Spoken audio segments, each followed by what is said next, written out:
सिद्धांतवधूत चिंतन श्री गुरुदेव दत्त श्री गुरुभ्यो नमो नमः। श्रीमन्महागणाधिपतये नमः। ऐं महासरस्वत्यै नमः। श्रीपादवल्लभा नरसिंह सरस्वती श्री गुरुदत्तात्रेयाय नमः। सरस्वती नमस्तुभ्यं वरदे कामरूपिणी विद्यारंभं करिष्यामि सिद्धिर्भवतु मे सदा। गुरवे सर्वलोकानां विषजे भवरोगिणां निधये सर्वविद्यानां दक्षिणामूर्तये नमः। रामाय रामभद्राय रामचंद्राय वेधसे रघुनाथाय नाथाय सीताया पतये नमः।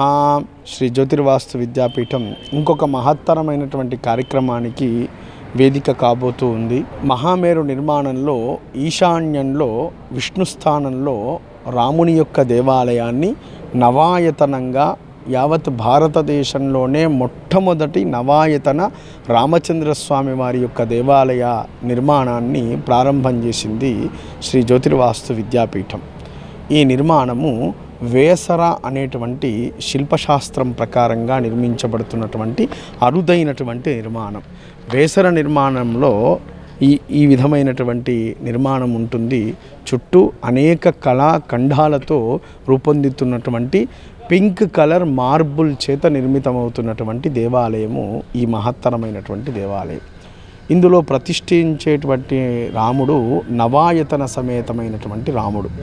వామే భూమిసుతాపురస్తు హనుమాన్ పశ్చాత్సు మిత్రాసుత శత్రుఘ్నో భరతచ్చ పార్శ్వదలయో వార్వ్యాది కోణేషు చ సుగ్రీవచ్చ విభీషణచ్చ యువరార్తారాసుతో జాంబవాన్ మధ్యే నీల సరోజ కోమల రుచిం రామం భజే శ్యామలం. మీరు చూస్తున్నటువంటిది మొట్టమొదటి నవాయతన శ్రీరామచంద్రస్వామి వారి ప్రప్రథమైనటువంటి విగ్రహం. ఇది కేవలం రామకర్ణామృతంలో నవాయతన రాముని గురించి చెప్పడం జరిగింది.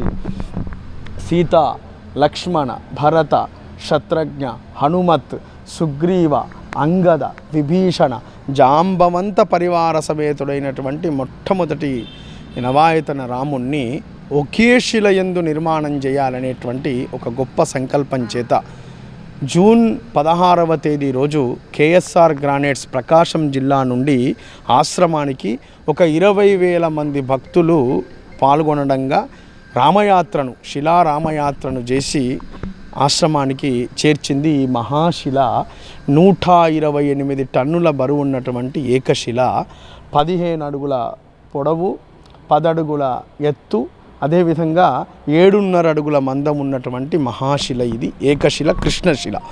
దీంట్లో 9 నవాయతనమైనటువంటి రాముణ్ణి మొత్తం 10 మందిని ఒకే విగ్రహంలో ఒకే రాయిలో 10 విగ్రహాలను అరుదైనటువంటి విధానంలో నిర్మాణం చేస్తుంది విద్యాపీఠం. ఈ కార్యక్రమం అంతా కూడా చక్కగా జరగాలని మొట్టమొదటిసారిగా నవాయతన శ్రీ విద్యారామయాగాన్ని ఆశ్రమమునందు ఈ కార్తీక శుద్ధ పౌర్ణమి, కార్తీక బహుళ ప్రతిపద విధియ అనగా 15, 16, 17 ఈ 3 తేదీలలో అత్యద్భుతమైనటువంటి విధానంలో శ్రీ విద్యా సాంప్రదాయం ప్రకారంగా 9 అర్చనలతో ఈ మహాయాగాన్ని నిర్వహించనున్నది జ్యోతిర్వాస్తు విద్యాపీఠం. అనితర సాధ్యమైనటువంటి ఈ మహార్చనలు ఎవరైతే చూస్తారో, ఎవరైతే తీర్థప్రాశనం చేస్తారో వాళ్ళు చక్కగా అమృతతుల్యమైనటువంటి దేహం ప్రాప్తించి ధర్మబుద్ధి వికసితమవుతుందని ధర్మశాస్త్రం పేర్కొన్నది.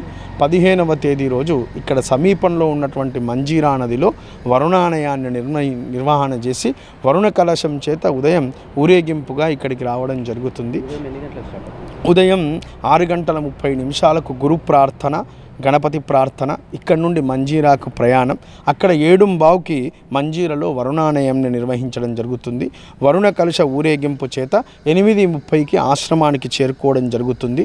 అయిన తర్వాత ప్రాసాద ప్రదక్షిణ, వరుణ కలశం చేత ఆశ్రమానికి ఉన్నటువంటి ప్రసాదానికి అంతా కూడా ప్రదక్షిణ కార్యక్రమం 10:26 గణపతి పూజ పుణ్యవాచన చేత ఈ మహా కార్యక్రమం ప్రారంభించడం జరుగుతుంది. అదేవిధంగా ఆ రోజు ఉపనిషత్తు పారాయణాలు కూడా ఇక్కడ జరగబోతున్నాయి. రామ రహస్యోపనిషత్తు పారాయణం, రామకర్ణామృత పారాయణం. ఇక అర్చనలలో 2 అర్చనలు జరుగుతాయి ప్రధానమైనటువంటివి. అందులో ఒకటి రామ పంజరాన్యాస పారాయణ పూర్వక అంతర్మాతృక బహిర్మాతృక న్యాసపూర్వక రామతోభద్రమండల దేవత ఆవాహనం. రామతోభద్రమండల మండలాన్ని ఇక్కడ నిర్మాణం చేసి ఆ మహార్చన నిర్వహించడం జరుగుతుంది. ఆ రోజు కార్తీక పౌర్ణమి సందర్భంగా జ్వాలాతోరణం, ప్రతి సంవత్సరం జ్వాలాతోరణం ఇక్కడ నిర్వహించడం జరుగుతుంది. జ్వాలాతోరణాన్ని ఎవరైతే దాటుతారో వాళ్ళు పంచాగ్నుల యందు తపస్సు చేసినటువంటి ఫలితాన్ని పొందుతారు. జ్వాలాతోరణం సాయంత్రం 5:45 ఉంది 15వ తేదీ రోజు. ఇక మళ్ళీ 6:45 నుంచి అదే తేదీ రోజు సాయంకాలం అంతా కూడా ఒక అత్యద్భుతమైనటువంటి మళ్ళీ అర్చన మంత్రవర్ణయుత రామ అష్టోత్తర శతనామావళి సహిత పూర్వ ఉత్తరాంగ సహిత రామ మూలమంత్ర అనుష్ఠానార్చన. చాలా విశేషమైనటువంటి పూజనము ఈ కార్యక్రమం. రాత్రి 2:15 నిశిహారతితో ఈ కార్యక్రమాలు ఆ రోజుటి సమాప్తమవుతాయి.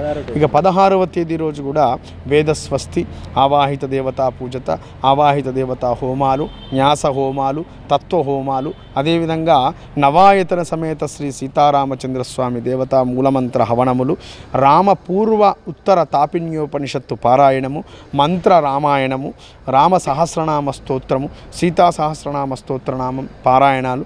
అదేవిధంగా ఒక మహత్తైనటువంటి అర్చన ఉదయం 9:45 ప్రారంభం కాబోతుంది. విద్యారామ సాక్షాత్కార ప్రదమంత్ర అర్చన. అత్యద్భుతమైనటువంటి ఉపనిషత్తుల్లో చెప్పబడ్డటువంటి ఈ మహా అర్చనను ఇక్కడ నిర్వహించడం జరుగుతుంది. తర్వాత 1:45 శ్రీక్రమోక్త రామ విద్యారామార్చన. ఇది కూడా చాలా విశేషమైనటువంటి అర్చన. ఇక సాయంత్రం రామ దశావరణ మహాపూజ. ఏకోత్తర వృద్ధి చేత అర్చనలను నిర్వహణ చేస్తుంది. మొదటి రోజు 2 అర్చనలు, రెండవ రోజు 3 అర్చనలు, మూడవ రోజు 4 అర్చనలు. ఈ 9 తీర్థాలు ఎవరైతే తీసుకుంటారో వాళ్ళు ఇంకా మళ్ళీ పుట్టరు, ఇంకొక యోనియందు జన్మించే అవకాశం పొందరు. చక్కని రామ పదారవింద ప్రాప్తి కలుగుతుంది ఈ మహార్చనల ద్వారా. అదేవిధంగా 17వ తేదీ రోజు కూడా ఉదయం నుండి ఇక్కడ హోమ కార్యక్రమాలు ప్రారంభించడం జరుగుతుంది. ఆ రోజు సీతోపనిషత్తు పారాయణము, మంత్ర గర్భిత రామ అష్టోత్తర శతనామ పారాయణము, సంక్షేపక రామాయణము, జానకి జీవనాష్టక పారాయణము, రామరక్షాస్తోత్రము. తర్వాత అర్చనలలో 10 గంటలకు షడామ్నాయ రామమాలామంత్ర అర్చన. ఆమ్నాయ సమేతమైనటువంటి రాముణ్ణి అర్చిస్తారు. శ్రీచక్రంలో షడావరణాలలో రాముడు పశ్చిమంలో ఉంటాడు. ఈ నవాయతన రాముని యొక్క విధానము పశ్చిమంలో, ఆమ్నాయంలో పశ్చిమంలో పూజించడం జరుగుతుంది. ఆ షడామ్నాయ రామమాలామంత్రార్చన విశేష పూజ, తర్వాత రామ హృదయ పారాయణ విశేషార్చన, తర్వాత రామగీతా పారాయణ విశేషార్చన. చిట్ట చివరిగా రామ కళ్యాణోత్సవము, అదేవిధంగా విశేష పూజ, దాంతో కళ్యాణోత్సవం చేత ఇక్కడ సమాప్తి కార్యక్రమం ఉంటుంది. మహాతీర్థ వితరణ చేయడం జరుగుతుంది. అరుదైనటువంటి ఈ అర్చనలు, శ్రీ విద్యా అర్చనలు అరుదైనటువంటివి. ఆ తీర్థం పరమశ్రేయస్సు, ఆ తీర్థం సాక్షాత్తు అమృతముతో సమానమని మనకు గ్రంథాలు తెలుపుతూ ఉన్నాయి. తప్పకుండా అశేష జనవాహిని ఈ కార్యక్రమంలో విచ్చేసి నవాయతన సమేతుడైనటువంటి రామచంద్రమూర్తిని దర్శించుకొని ఈ తీర్థములు తీసుకొని ఆనందించి, పరవశులై ఆనందించి తరించవలసిందిగా ఆహ్వానిస్తూ ఆశీర్వదిస్తూ సీతారామచంద్ర భగవానికి జై. Hi everybody, this is Kireeti Damaraju. Like, share and subscribe to Saira TV. ఓ సైరా.